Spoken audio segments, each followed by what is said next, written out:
We cover the latest topics and trends making waves across the sport and chat with our industry's most prominent leaders so your golf business stays one step ahead.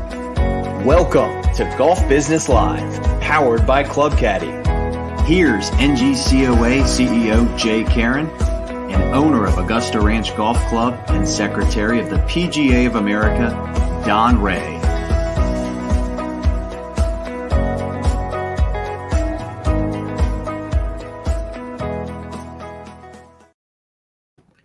Hey, good afternoon, everyone. Welcome to the June 2022 episode of Golf Business Live, powered by our friends at Club Caddy. I'm Jay Caron, CEO of the National Golf Course Owners Association, and the ham to my egg is here. Don Ray, owner of Augusta Ranch Golf Club in Mesa, Arizona, secretary of the PGA of America. Don, where, like Waldo, where are you? Where in the world are you today, my friend? I'm in Washington, D.C., at Congressional Country Club for the KPMG Women's PGA Championship. I'm here in the president's office on the third floor of this amazing clubhouse, which might be the largest clubhouse in the world. It's got indoor pools, Jay. It's got everything, but an amazing operation. And Jason Epstein, their director of golf, head golf professional. I said, I need a room. He said, well, you can have the president's office, Don. I said, all right. So that's where you'd see. I've got some presidents behind me in the middle of DC, so it's cool. Excellent. And seeing that the purse of this women's tournament is $9 million, I think I saw. Fantastic. Talk to us a little bit about that before we dive into some other business. Yeah, an amazing announcement, right? I mean, money's been kind of a bad story lately in the golf industry, and this is actually a good story. We're very happy, PJ and our partners at KPMG, to lean in and see what we can do. Can we get to a higher amount? So to double it from 4.5 to 9 million, we're excited. 1.35 million going to the winner. Didn't quite get up there to what the U.S. Women's Open, what they went to. They had a $10 million purse a few weeks ago, but we're really happy where we're at. We treat this tournament, Jay, like the major it is. I mean, if you ask any of the LPGA players that are playing in this week's event, from the courtesy cars to the food to the way we treat it from the rules staff, they know that this is a major when they come here. So we're so excited of what we do with this. It's an event that's true to our heart. And I got to tell you one quick story. Last night we had the past champions dinner, and it's something that's been elevated over the years. And last night was the first time we really kind of gave it a lot of the PJ horsepower with an amazing video of some of those founders that were in the room. Actually, Gloria Earhart, Earhart. I drove her around today. She won the 1966 LPGA Championship at the Stardust Golf Course in my hometown of Las Vegas, Nevada.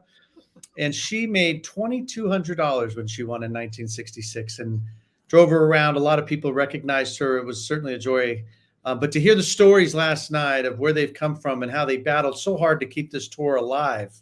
And now for them to see the winner getting 1.35, they're proud. And you know what? They're also, Meg Mallon had a great comment last night. She's like, there's no doubt the purses are great, but the ability for the PGA of America to bring this championship to the finest facilities in the nation, obviously Congressional this year, Baltusrol next year. She was even happier about that, because it feels like a major when you come to these iconic, historic facilities like Congressional. That's fantastic. No, that's great. That's really, I've been watching the responses on Twitter from the players and just how much they're loving it. So that's kudos to you guys for stepping up. I was at the country club in Brookline or Chestnut Hill last week. It's got, I'm wearing my 122nd U.S. Open shirt here. What I love about this game and this industry is it's kind of like, people wearing these golf shirts after these events. It's like wearing the concert t-shirt, after you went to the concert, kind of walking around like a peacock. Look where I was, that stuff from a branding and marketing standpoint is really, really powerful. I just think it's awesome how proud people are of where they've been and where they play golf and being associated with this industry or this game. And what's crazy is invariably, all the majors I've been to over the past 2 years being secretary of the PGA, I'll see a golf shirt from a golf course that I know the owner. I mean, maybe it's Charwood or maybe it's, Fox Trail and what's Grayville's course? Fox Chase. Fox Trace. I said Fox Hill, Fox Trace. I should know that. He just texted me during our show. I mean, I should have. I see sometimes people with Augusta Ranch. So I'm like, how did you get an Augusta Ranch shirt at Kiowa? and they're wearing it proudly. So you're right. There is a little bit of, even if it's a high-end facility, like here, or it's a little Augusta Ranch, when that's your course, you wear that thing with pride. And that is a cool part of golf for sure. I do love it. Well, to our audience that's watching live, be sure to submit your questions in the comments of your chosen channel that you're watching. And if you've got a clever, smart question, we'll try to get to it before time is up. But it is officially summertime, Don Ray. And how do things change at the golf course for you right now? This season, when it's hot as Hades out there in Mesa. Yeah, it's a dry heat, right? But so is fire. So it's definitely it definitely slows down. I will say, reading John's report, I'm excited to talk to him today because I think we're starting to see a leading edge turn down a little bit. Shoulder seasons have been very big for us the last 2 years. This year, we are seeing it drop down a little bit. I think it's more of an inflationary, the price of gas. That's what I'm hearing from the customers. We did do summer passes, which some operators hate to do unlimited golf passes. We feel it's a product for those that are very price sensitive. So there's just a few that we sell, but it's hot. People are playing golf, but I am feeling now that we could be getting to that point. Remember, I think I've said on this show, we did 43,000 rounds a year pre-COVID, and now we're doing 53,000 rounds, dynamically pricing along the way at the highest prices ever. So we've seen amazing returns, and we're really excited about that. But I think for the first time, I think in 2023, I wouldn't be surprised if we see a 3 to 4% decline in rounds, which would be fine, which is, by the way, we talked about, is why we're putting in Top Tracer. Yeah. I believe Top Tracer, we have to start creating our own funnels. I appreciate what Topgolf does. We've had Chip on the show. But at the end of the day, you have to be your own funnel at a facility. So look for things to offset that. We know this decline in rounds is going to happen. What are you doing as a golf course owner operator to secure relationships now so that the people who are playing now play a little bit more? But better than that, it's not player development. It's actually bringing in customers and then turning them into players. So we're excited about what we're doing, but I hope everybody across the nation is looking for ways to secure the rounds they have, because I believe it's beginning to dip. Yeah. You mentioned John Last with the Sports and Leisure Research Group. We're going to have him on in a little bit here because NGCOA just published today the Golf Business Pulse Report. Our friends at the USGA helped sponsor the publication. It's really it's going to be a dive into 3 areas of the golf course business. Really, it's operations, agronomy, and customer development. So look forward to some meaty conversation when we bring John on a little bit here. And we anticipate this will be an annual report, and we can be able to talk about how things are changing over time. Because we're measuring the pulse, the figurative pulse of what owners and operators are feeling and doing at the operation. So, going to be an interesting chat. We took the month of May off. It was from our show here, much needed break. This talent, you and I, we're overworked talent. We needed a month off, and we did it. But during that month off, we had National Golf Day. It was virtual. We had over 200 meetings happen with members of Congress in both the Senate and the House, with golf industry, folks on Zoom and having these great meetings, which was very helpful. And we had some private meetings on the Hill that week with some specific golf industry leaders from the major golf associations. And it was great. These private meetings with several senators, actually, just really good relationship building for our industry, so that, when we have policy that we need to advance or defend or try to kill, we've got relationships there. So that's working. One of the bright spots for us, I believe, was I got some bipartisan interest in our SIN list, the great white whale of the SIN list. I've got a senator on both sides of the aisle, their staff, quite interested in helping pursue a possible pathway to kill this thing. So don't want to, put out any expectations there, because this has been a long journey, but to have bipartisan support or interest on anything right now in Washington feels like a coup, just having their interest on this. So that's good. So stay tuned on, what comes out of National Golf Day. Can I say one thing about that, Jay? I umpired for 9 years. I got to call it the way I see it. And I'm just very disappointed in our industry. I don't know about you, the live meetings, I'm glad that you had them. I did the virtual meeting, and, I spent all day in front of my computer meeting with the representatives, and we didn't get a member. We ended up doing a lot of LDs and LAs, legislative directors and legislative assistants, and that's fine. But I had many people who said they're going to be on the call. They didn't show up on the call. And they know that how many people they're supposed to have. So I'm very disappointed in that. I believe I was the only PJ member in Arizona to get on the calls, unless there were different calls for Arizona, but I'm pretty sure it was just one.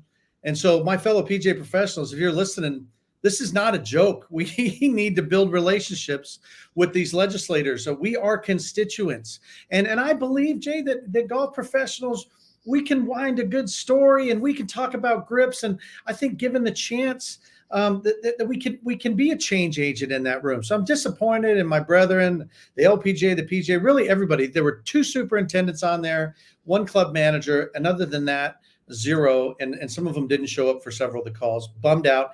Then John Lindert, our vice president, who's not into this stuff at all, but I've been talking to him a lot. We meet Representative Huizenga from Michigan when we're at Harbor Shores at Benton Harbor, and he invites, he strikes up a conversation. And he says, why don't you meet me while you guys are down there at Congressional? We had a 45-minute one-on-one meeting with him and his staff in his office down at the Capitol. And we talked about the pesticides that we were bringing up. We talked about the FIT Act. We talked about the SIN tax or being on the SIN list. You know, we talked about the H-2B visas. And Mr. Huizenga didn't know about some of that stuff. John came out of that going, wow, I've never done that before. I've never felt so American. I've never felt so like I made a difference. And I'm like, thank you, God. I mean, we got to do a better job. Yep. I'm so disappointed that it was all virtual and we still landed with a thud instead of a bang. And come on, we have to pick this up because the unintended consequences of this legislation is going to affect you. And it's going to cost jobs, and it's going to cost water, and it's going to cost us more in taxes because they all think we're killing it at the revenue line item. So I'm a little bummed out. I mean, it's a sore topic. I mean, ended on a good note with John and Representative Huizenga, but my goodness, we need to step this up. It's not a joke. You know, I love to see this enthusiasm and all this piss and vinegar, for advocacy work. This is great. I love it. And, I think we're going to keep exercising these muscles and just growing and growing. You're right. But we got to keep telling the story. We got to keep, urging our fellow PGA professionals, owners, superintendents to be part of this. I'm going to segue here in a second because, maybe the reason those PGA professionals weren't on the calls is because they're so busy, right? We had this last week of the week or 2 weeks ago, we had this Golf Digest article come out on, the club professional and the work-life balance. We've been talking a little bit about it on the show for sure, but that was the first time I've seen this conversation enter the consumer space, right?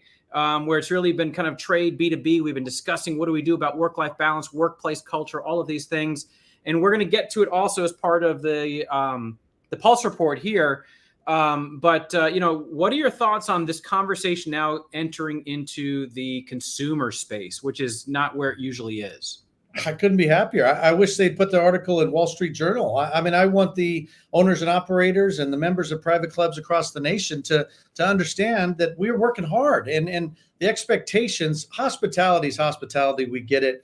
It's 50-hour weeks, but it doesn't have to be 7 days a week. I mean, and I just think we're getting to that point where we're burning out the best and the brightest. We're excluding the ones who want to get into our job. And so I appreciate the article that coming out. We were already starting the conversation. That put a little gas on the fire, which I dig. And so I just think it's true. And if the ones that felt it now know that actually somebody's noticing, I believe and I hope that anybody who's running a facility that they pass that article onto their bosses and say, hey, did you read this? What do you think about this? Do you think it's affecting us? Because it is. Whether you think it is or not, we all could pay a little bit more. Now, what's that mean with inflation? I get it. There's a needle that we got to thread that's going to be very difficult. But at the end of the day, we have to take care of the people who are taking care of the customers, because if we don't have those relationships, we won't have the business that we need. And so I just believe, hey, I'm all about capital improvements. We had a lot of deferred capital, but if you're not invested in human capital, your business is going to fail faster than it will with the floor that needs to be painted. Yeah, no, good comments, Don. The fuel on the fire is certain, and we're going to talk more about that when John comes on. A couple of housekeeping things I certainly want to mention before we move on. One is, that we just announced a relationship with a great company called 100 Group. And as a preferred merchant processor now of NGCOA. So we welcome them, which is, that's one of those businesses that you really got to pay attention to as an owner operator. We know this from a long history in this industry. with the merchant processing business, and it's always changing, and so we welcome this group on, and they have some experience in the industry. So we look forward to owners and operators checking them out. And we encourage our software companies in our industry to talk to them, because I'm a big believer in having choice baked into those software systems, so that if you decide to go with whether it's Club Caddy or whoever it is, out there, Lightspeed, Club Profit, all of them, that owners and operators should have choice, I believe, within those systems of which merchant processors that you can use. And hopefully 100 Group will make some inroads with some of our fellow companies there. And also, you mentioned Top Tracer. I can't remember in April if we mentioned or not, but NGCOA brought in Top Tracer Range as an executive partner of the organization. So, our members will see more from them. We're very bullish on this. And one thing I do want to say that in the labor discussion, we'll put a pin in this, is I've been encouraging the Top Tracer range, building out, the range for when it's raining or when in the evenings in the simulator.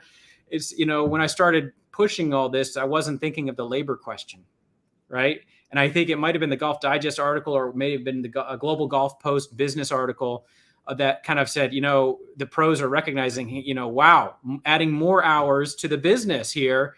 What do we do? So I think we'll get to that when we bring John on. And actually, let's bring John Last on now, President of Sports and Leisure Research Group. There he is. John, how are you? I am well. Good to see you both. Good to see you. Well, let me introduce you. With over 25 years of management experience, John Last is the founder and president of Sports and Leisure Research Group, based in White Plains, New York. Full-service marketing research consultancy that supports a lot of brands in the sports industry, travel industry, media, leisure. I know you've done business with, I think, the Chamber of Commerce and some others. You've really grown this business over the years that I've known you, John. But you've been in this business many, many years. You were, vice president of corporate market research and brand development for Condé Nast. Lots of golf experience. You're an enthusiast for this game in this industry. I know that. I've seen you speak at many conferences, and your, back to normal barometer is something that has gotten a lot of attention during the COVID pandemic. I think that's really what's gotten you some great notoriety the last couple of years. Can you talk to us a little bit about, the research that you do, your consultancy, and this back to normal barometer? Sure. No, it's great to have seen.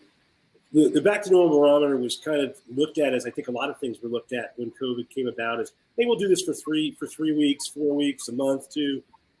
We just finished our 34th wave of this thing. It won't go away.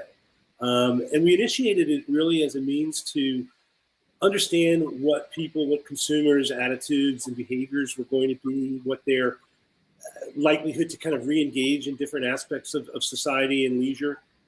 It was really intended initially to support our clients and friends. I mean, obviously being a long-term veteran in the golf industry, 8 years at the PGA of America as well, prior to my days at Golf Digest, we wanted to kind of understand what the implications were going to be across a lot of different leisure sectors.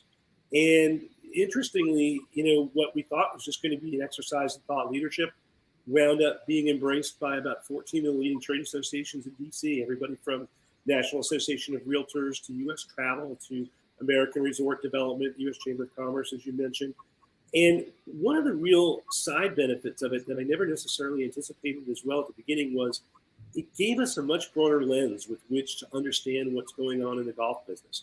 Because, for years I've always talked about we need to look at our business within the context of a broader discretionary purchase market. This really kind of brought it all to life. And it showed us certain things along the way that really precipitated that upswing in activity that we've seen over the last couple of years. It really kind of brought to the surface statistically and quantitatively as well as qualitatively how the golf business was situated in a favorable position to a lot of these other activities that were being impacted in different ways by the pandemic. So we continue to let that inform us as we go about, that work as well as our work within the golf business. When you were doing some of this research early on, and everything else seemed to be closed except for golf, there was this fear that when everything opened up again, golf, would lose the enthusiasm and the play. Did you anticipate that happening, or do you, through your crystal ball and finger on the pulse here, did you feel like golf was going to kind of stay on this plateau even when everything else seemed to open up? We were fairly bullish about it as we got more information. And I'll tell you one of the things that continues to help us. And that has been the fact that most of the other activities as they've reopened, and this is a function of the labor issues that pervade society as a whole, most of these other activities really came back in ways that were underwhelming. We've asked people this question over every wave of the barometer. When you think about, going back to the movies, going to restaurants, going to resorts, how does the experience meet your needs? How does the experience come about relative to your expectations or your recollections of it prior to the pandemic? And we're still seeing upwards of half plus who say that it is very much not meeting those needs. We certainly have heard about the struggles in the travel industry. I have an amusing story around the Open last week in that I sat in an airport for 6 hours and had flights delay and cancel and wound up taking a helicopter up to Brookline. That was the only way I could get there when I needed to. So that was my fun experience around the Open. But it's more reflective of overall circumstances where we're just seeing people not going back, particularly in the leisure sector. You mentioned some of the work we've done with the U.S. Chamber of Commerce. We actually just finished a third wave of that that'll be released shortly. But even going to the first couple, we see that, not only are a lot of people who were displaced from their jobs during the pandemic not gone back, but a lot of them, and particularly in the leisure sector, are looking to change industries.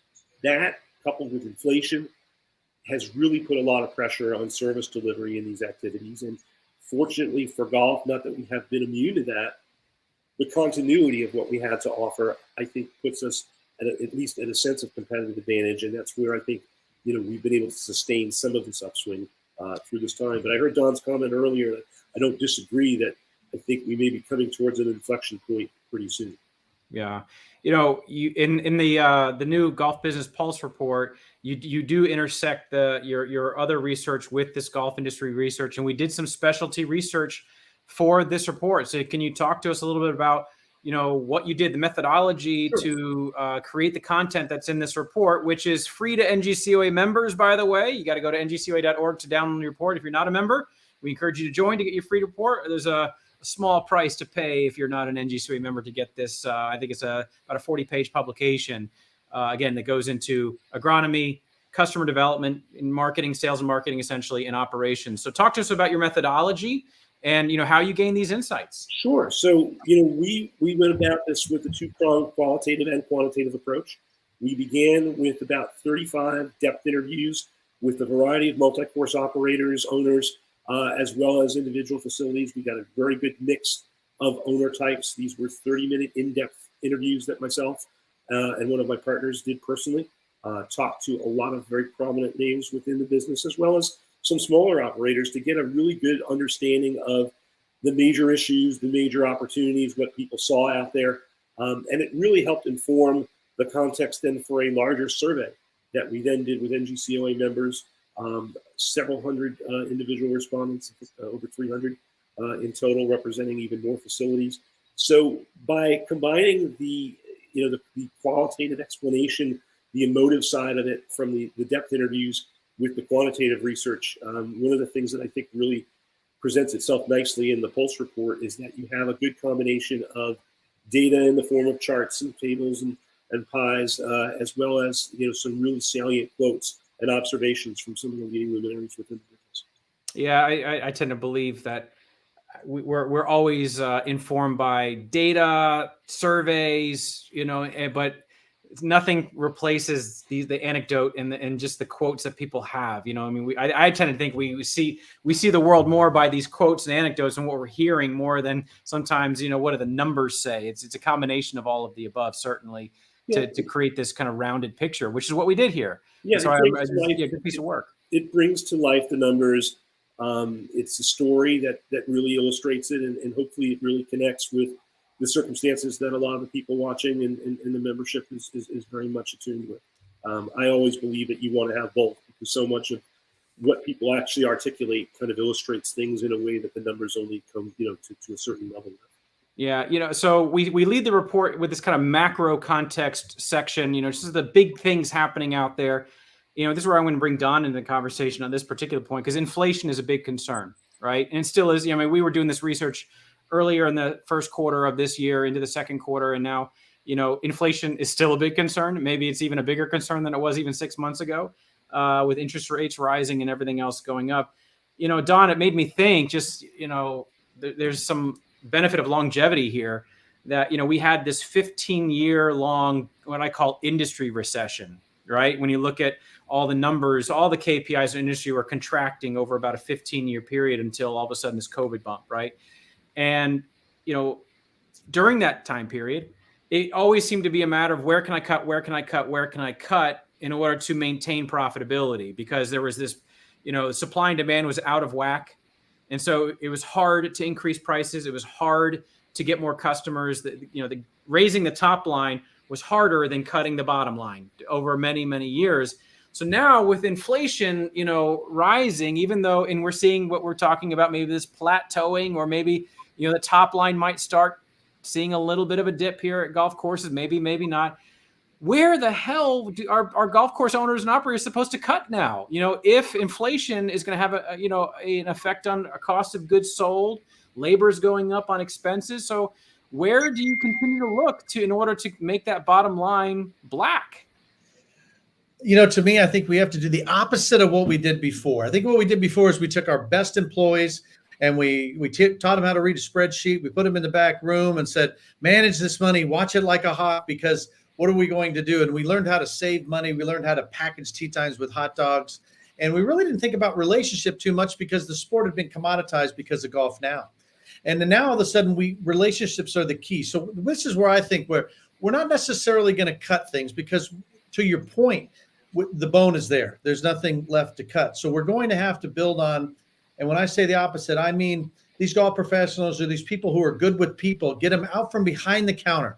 The point of sale systems are much easier to use now. So those frontline people can be minimum wage kids or retirees just looking for golf deals, or just want a little basic 4 to 6 hour shift. And I'll have a bunch of them. I don't care. But I need my relationship builders, my golf professionals, my people not on the front lines, but outside on the tee lines. I need them on the first tee. I need them talking to people, building relationships and finding while they're playing. And they have to be revenue seekers, revenue makers, and converting people into long-term relationships we know will draw and drive sustainability. And so that's it. We can't try to manage all these expenses. All we can do is look at them and go, okay, it is what it is, but we have to manage our people way better. We have to build teams. We can't we have to build flexible schedules around these teams, because they just don't want to work on the weekends anymore. But some people only want to work on the weekends. So can you build a team?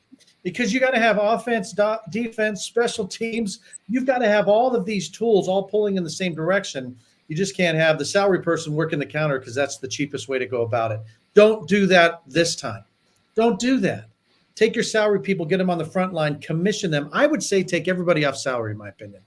Everybody's off salary now. I put them hourly, so if they do work overtime, they get time and a half, but I commission the heck out of them. I'm putting in Top Tracer. I hope everybody makes a killing, because they're going to be incentivized to make sure the bays are full and people order an extra pitcher of beer.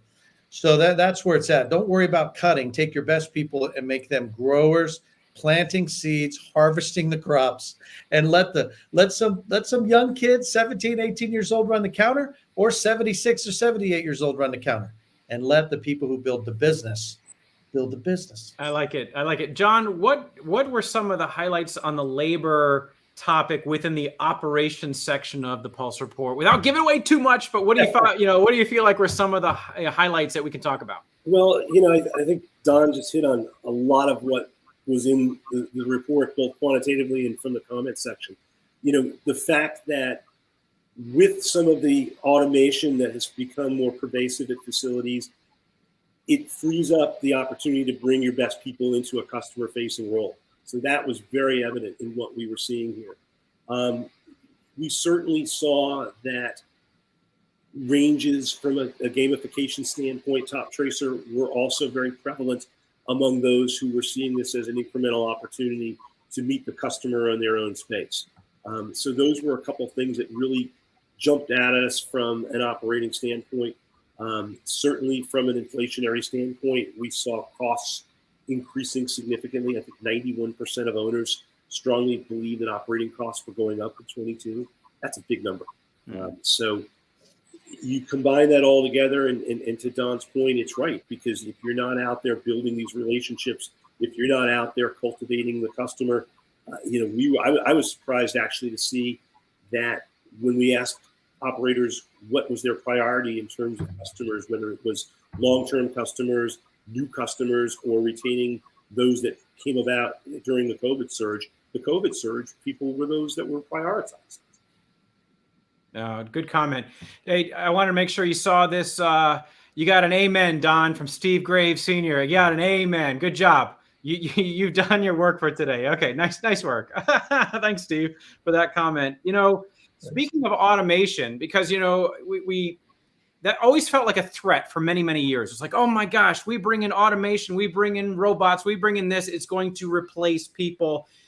I think we're changing this conversation. We've been doing it on this show about not replacing them per se, but moving them to a better place in the operation, right? And hey, Bud, I want you to bring up this picture of something that I took this picture today, guys, at the Medical University of South Carolina, this enormous children's health center, that when I walked in with my 16-year-old, it was, here's where you check in, right? It was right here, this kiosk.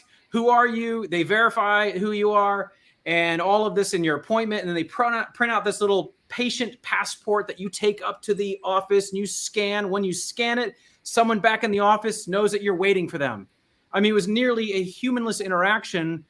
And, on one hand, you can see people saying, well, that's not service. Oh my gosh, this isn't good service. On the other hand, I think we've got a younger generation that sees this as good service. If you deliver elegant self-service in the right spots in the customer journey, they define that as good service in actual hospitality, believe it or not.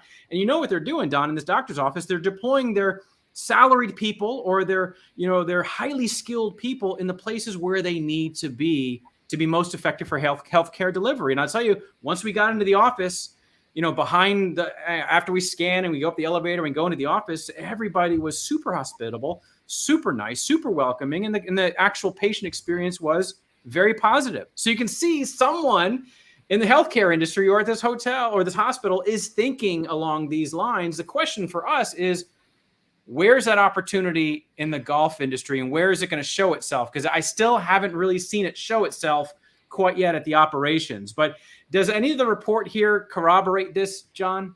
Absolutely. I mean, again, there seemed to be a real shift between, there's certainly an inner conflict that a lot of facilities are kind of grappling with beyond what's the right balance between automated service and face-to-face service.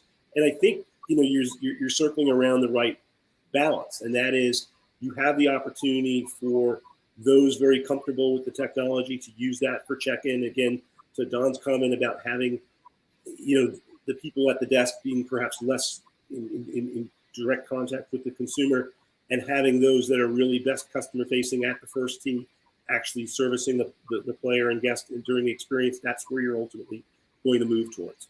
And, there's different levels of tolerance from both the facility operator standpoint as well as from the consumer standpoint. And, as a researcher, I'm one that always advocates trying to understand what your customers' needs are. Some facilities may cater more to people who are, at least presently looking for more of that high touch environment. But don't forget that, part of what has always made the golf business different than others is that we do get to know our customers. We do have a high emphasis on service. And I don't think that means that it's exclusive of bringing technology into the picture. In fact, it can only enhance it. We've got Trevor who commented, good example is that they have a couple of courses in Western Michigan that use this for the range. You insert your card, pick the amount of balls you want and hit and go. I think that, thanks for that, Trevor. I know we've seen that in the industry for a long time, the automated range ball machine, right? Get your coins or you got your card. That's good. Where we haven't seen it a lot is checking in for the actual round of golf or whatever. And I have a feeling the Top Tracer range technology will probably allow for some of this automation to continue your time and do things or what have you. But, Don, what are you seeing as possible here? Because, I mean, you're representing the PGA of America.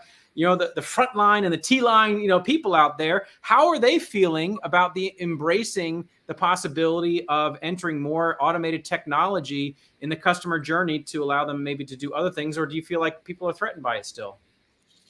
I think they are a little worried. I think, when our two golf professionals, PJ golf professionals at Augusta Ranch, when I took them off of salary and said, I want to put you on hourly, corporate America has been so successful in selling you that salaries and cell phones are the way to go, that when you go to hourly and you get commission and your compensation actually goes up, which it did for them, it just freaked them out a little bit. So to your point, they feel like they have to work the counter because they're dealing with the members all the time. But I almost look at it like software support. Some things I can go through the automated phone system and get my answer that I needed. And then sometimes I just need level 1 support, some basic things. And that's what I see the person behind the counter. But if I go to level 2 or level 3 and that, and in a sense, I get, what I was thinking when you guys were talking is I want a caddy. I would try to convince all my PGA golf professionals and LPGA golf professionals out there is be a customer caddy. Because certainly some are going to want GPS, but there's nothing better than playing golf with a caddy who's actually in it with you. And so let them check in. But as soon as they come out of the shop, caddy that person to the front, to the first tee, to the practice tee, check in with them on the 9th tee or the 10th tee, and certainly on the 19th hole. And just let them know that you're there for them, checking in with them. I know there's courses out there that assign tee groups to golf professionals. So maybe they got 5 golf professionals and they're like, okay, these are the groups you have today. You own those groups. Let them know who you are. Almost like a server going to the table and said, my name's Don. I'm going to be your server today. I'll be checking in with you every 4 holes. And they're just driving around, make sure everybody's happy. Brilliant. But they're also encouraging, hey, you guys need a sleeve of balls because I can pick them up. I'll bring them out when you're out. We'll put it on your account. That's where we need to be. Suggestive selling, just like the old days. But that's where our pros have to know. But they have to be involved. If you're an owner and you're going to do this, give them the upside, give them some commissions, show them what they could make, and teach them how to fish. We've been feeding them fish for too long.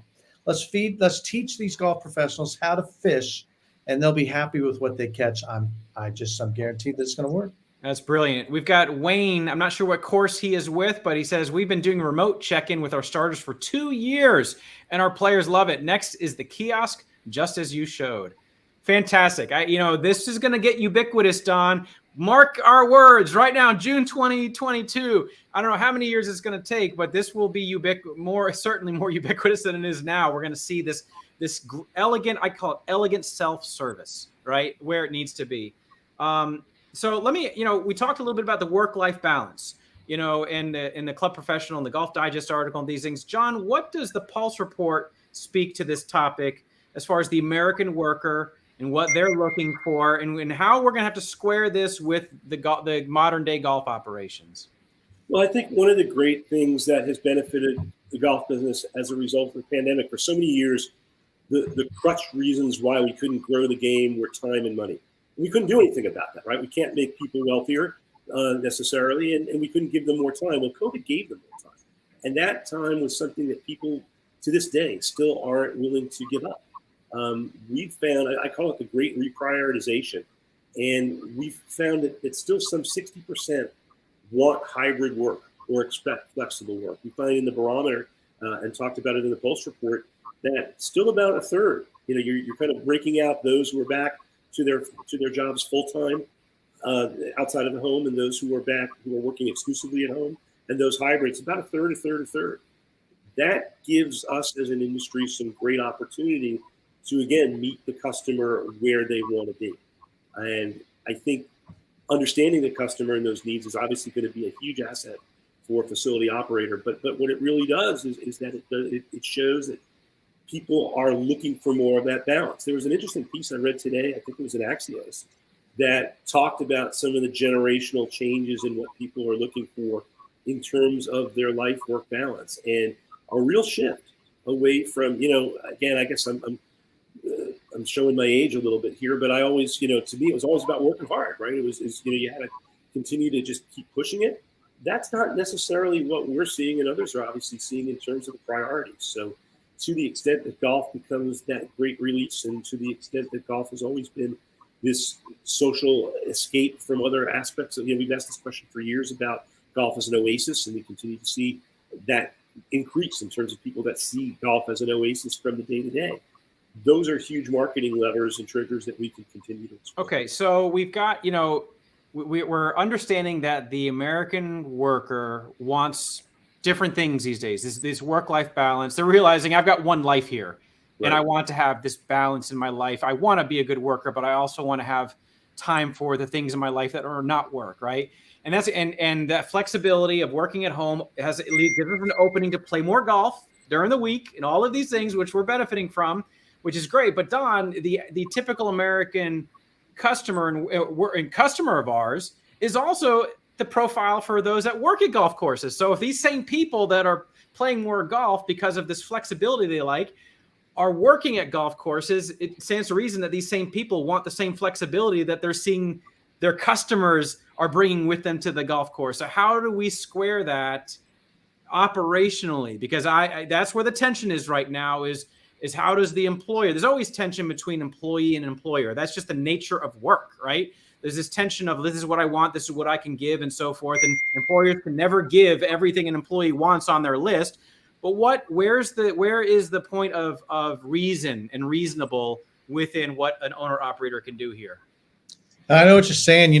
Robin Shelton, who's the president of the Southern California PGA, gave an amazing presentation a couple of weeks ago at the meeting about the effect of the gig industry in Southern California, because they're all doing Instacart, they're all doing, Uber Eats and Lyft, and they can work whenever they want. My son works at Costco, but on the side he does Instacart, and he does it when he wants to do it, and he makes his money based on the order that he's going to get from wherever the supermarket he's going to pick it up at.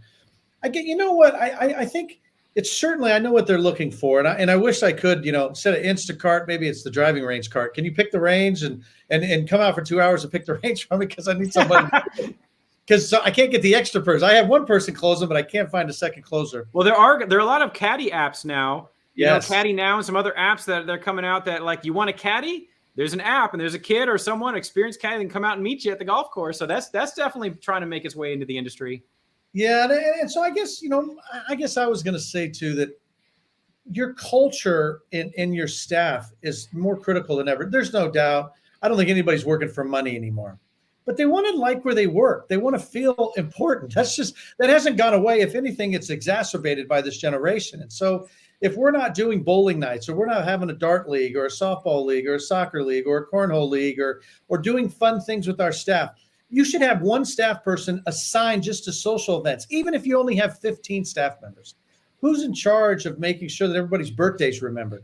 We've forgotten. That's a lost art of remembering their birthday, their wife's birthday, their kid's birthday. I mean, I think we got to get back to making people feel special, not just the customers, but our own staff. We got so commoditized to saving so much money. Then we're so busy now that we're not building our relationships. And it's this perfect storm of we've gotten away from being a coach, not for our players, but for our family members, which are our staff members now. So we've got to create a better work environment, and it's friendlier, and it's not softer. I'm just saying it's friendlier. They'll still work hard if they're working because they love it. I still believe that's in the core of every person. They just want to feel appreciated, and we haven't done a good job of that. That's a good point. To circle back real quick to Wayne, just to give credit where credit is due, is with the Montgomery County Revenue Authority. Here is what he's with, and that's a municipal operation with several golf courses. To see a municipal operations do progressive work is always inspiring because it's sometimes unexpected. I know Keith Miller's been a great NGCOE member for a long time, so kudos to you guys on what you're doing with the automation there. I got to move on to a couple of other topics here in the Pulse Report. We've got agronomy and customer development and engagement. On the agronomy side, John, what did you find was one of the most interesting pieces of information from the agronomy analysis? Well, I think perhaps the most alarming piece, and we all knew it intuitively, was that nearly 80% of the operators had increased labor costs in the last year alone. And I would think if we were going to resurvey them again today, it might even be higher. So the magnitude of that kind of coexisting with what we were just talking about is a real serious issue. The other, kind of the double whammy on it was that you've got all these water issues. You've got the cost of chemicals. Had a really interesting conversation with a multi-facility owner, PGA member, who I've actually known for a long time, about how he was actually proactively, for lack of better terms, stockpiling chemicals, because a lot of the chemicals that he needed were being sourced from parts of the world that truly were no longer going to be open for us. And, it's just, there seemed to be very little room to move in terms of finding more efficiencies there. Obviously, automation played a big role. Soil moisture probes, irrigation audits, reducing irrigated acreage, some of the things that we've all talked about for years seem to be continuing to move in the right direction because there's just pressures coming at all sides. Mm. I found one of the most interesting stats was that nearly half of owner operators have accelerated their timelines for capital expenditures due to the COVID impact. That was telling to me that so many have now just moved it way up so quickly, because I was always under the impression that the typical public golf course was years away from being able to do any kind of serious CapEx. And look at, a couple of years of sunshine on top of our industry. Look what it's done, to be able to give room for whether it's the irrigation systems or whatever it might be. So to me, that's really promising, these long overdue capital expenditures. Don, do you see that happening among your peers? Absolutely. I mean, once again, it's a top tracer. I wish I'd have put it in last year now because the costs are going up. It's hard to find the metal, hard to find the turf. And I think we're all just trying, because there were so many years we just didn't take care of the bones of our operations. So, yeah, I think, and I got to throw one shout out to you, John. I just think that, for those operators out there that, are trying to convince a board or their owners to do something, your report, Jay, what you guys have done in this Pulse report is gives anybody who's an operator, PJ, LPGA, or otherwise, the opportunity to go to somebody and go, it's not me. Look at the statistics. John, your statistics are money. I didn't get this real far in advance. I mean, you gave it to me last night. I scanned through it this morning, to be honest with you. But it did make me feel a little better, like, okay, I'm onto something. And when I see the newly designed, more, what do you got out here, more modern and trendy bar area and enhanced practice range, these are things that I'm like, wow, those are some things I'm doing. So it's making sense. Somebody out there right now says, man, that's what I wanted to do, but they won't say yes. Show them the Pulse report. If you're not a member of the NGCOA, all PGA members can be a member of the NGCOA. Am I telling the truth, Jay? Anybody can be a member of the NGCOA, right? Yeah, got to pay your dues, but yes, of course. Any golf course in America, we want in this organization. You bet. If you're trying to get a capital project approved, or you're just doing your monthly executive narrative to your owners, and you're wanting them to do some things that will allow you to get staff to be incentivized in these growth areas, this is the third-party verification they'll go, wow, okay, I guess you weren't lying to me. This is legit. Because John is respected throughout actually multiple industries, not just golf. So you got to get this report. I'm fired up. When I saw this, it just confirms in me that I wish the PJ would have been involved in it, to be very transparent with you. I think this is exactly what our pros need. But hey, buy the report or become a member, because this is going to help you do the improvements that will help the golf side of your business, which we know drives the bottom line. God bless fruit and beverage. It's a loser. Sorry. It always will be. It's hard. Golf drives the bottom line of a golf course, and these are golf ideas. You mentioned there were a couple of things on this list of what customers are saying they want. And that's one of the pieces of the gold nuggets in this report, is this kind of long list of what customers are saying they want in the golf experience, which should be this food for thought about where should I invest my time, money, and resource into improving my operation. So, but you got to get the report in order to see that list, the full list. All right, let's move on to the final area of the report, the customer development and engagement side of this. So, there was a stat here where 87% of owners and operators either agree or seriously agree that golf needs to do a better job of managing the customer journey of golfers once they complete their initial introduction to the game. Golf needs to do 87%. Say golf needs to do a better job of X. Don, who is golf? It's all of us. You work at a golf course, you are golf. I mean, we're not. Yes. We got to be customer caddies, man. I'm telling you, we got to be ushering them through 18 holes, making sure they have the best time of their life. I'm with you, man. I'm going to try. I got 4 years left. Believe it or not, I'll be the vice president in November. But believe me, I'm rallying the troops, and I got a lot of members on non-members, right, that all believe what I believe. So we're going to get there, man. I know they're beating us up, but I do see us getting some movement, Jay. I do. Yeah. John, you in the stats that you compiled here, 92% of public golf courses said that they raised rates in 2021 over 2020. But there was this quote, going back to the quotes that are so important to color this a little bit, is that there's concern that we could be pushing prices too far. Yeah, right. So talk to, especially, Don, as the operator, you see so much, is there any legitimacy or validity in this for an owner to say, oh gosh, we might be pushing it too far, people?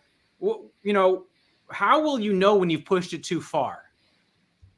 Well, that's why if you're dynamically pricing your T-sheet, that starts to take care of itself. If you're arbitrarily picking your rates and that's what it is, because that's the way I believe it, you might as well bet futures on the stock market. It's just not smart. I think you got to have dynamic pricing now, because whether it's automated, which there's services out there that do it, or you're just looking at it, you'll start to see whether it's reactive or proactive, right? Because we know both those tools are out there. I just believe at least you can be flexible, because there's still time-sensitive people, and they will pay a little bit more. But there's price-sensitive people, and if you're not sorting those people, you are going to overprice, because you're not going to have anything for the price-sensitive person. But time-sensitive people, you'll always pay $4 for a gallon of milk because you can't go into the supermarket. So it's okay. Those people aren't the ones complaining. You're trying to put high prices on a price-sensitive person, and that's why you're going to fail. So sort those people, and I think you'll be just fine. So certainly you can overdo it, but you'll know that by your occupancy. But I think you got to dynamically price and follow the booking curve. Your booking curves will show you the way. Go ahead, John. This was one of the bigger things that I saw in it, because for years I've been talking. I spent 2 years outside of golf in the cruise business, and that was an industry that always did an amazing job of yield management. They would figure out the way to fill all those cabins and to do it in a way that was most economically viable. And one of the points that we made in the Pulse report that I can't stress enough is, if you're a facility right now and you're not gauging price sensitivity and elasticity among your customers, whether it be through a formal yield management system or even through price elasticity research, you are missing out, because it's not a difficult thing to do. And for so many years, I think people may have left dollars on the table. Now the challenge is, are you going to push too hard? We had plenty of people in the quotes that talked about, remembering back to, what was it, 2008 or so, when people kind of pushed the price too much and then kind of suffered for it. We can't let that happen again. I think too, Jay, inelasticity. Do you know what inelasticity is? Because that's what the numbskulls were doing out there. They were lowering the price to get 20% more rounds with the 20% discount. If it's 115, it's 115. It's inelastic. You're not changing demand by your pricing. Figure that one out. And Don, you're absolutely right on that, because there's an element. Golf is seen as a dispensable luxury item to many people, and oftentimes elasticity is applied to luxury items. Like, wow, I can get 2 of these if the price is dropped in half. I'm going to go get 2 of them, right? Because it's a luxury item of some kind.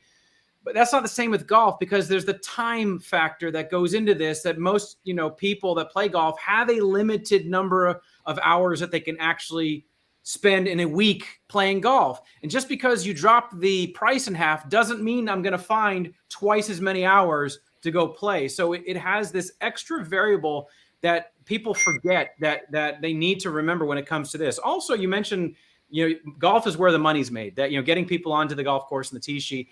So there's, it's a high margin piece of business, right? In that sense, like the cost of goods sold and all. Getting someone out there paying $50, $60. It's a higher piece of margin business than the food and beverages, right? Because of that high margin, there is this seduction, or there's this maybe reasoning that, well, then I can give up margin. It's okay to give up margin because I got so much in there. So I will price low to try to get the business, but it's never really worked out. And I think we should learn something from the 15 years of this golf recession, that it doesn't work. It does not work to lower the rates in order to bring up demand. Can I say one more thing, Jay? I'm on a roll today. But your number one thing was the newly designed, more modern, trendy bar area, and I mentioned that. And then I say food and beverage is a loser. You might go, Don's talking out of both sides of his mouth. No, I'm not. It's just people are running restaurants, and they're going simple, and not realizing that's the funnel. 100% of the people in America eat. So if you're going to grow and you're going to convert people from non-golfers to golfers, your restaurant has to have its own Facebook page. Your restaurant has to be about food and a fun environment. And then convert them, because you're just going with BLTs and a Caesar salad. And you're like, I've got a food and beverage operation. It has to be trendy. It has to be hip. It has to be cool. That'll bring in the non-golfers. And then how are you going to move them through the funnels down to a putting league or something better, globe ball, or even, a sip and chip or something, right?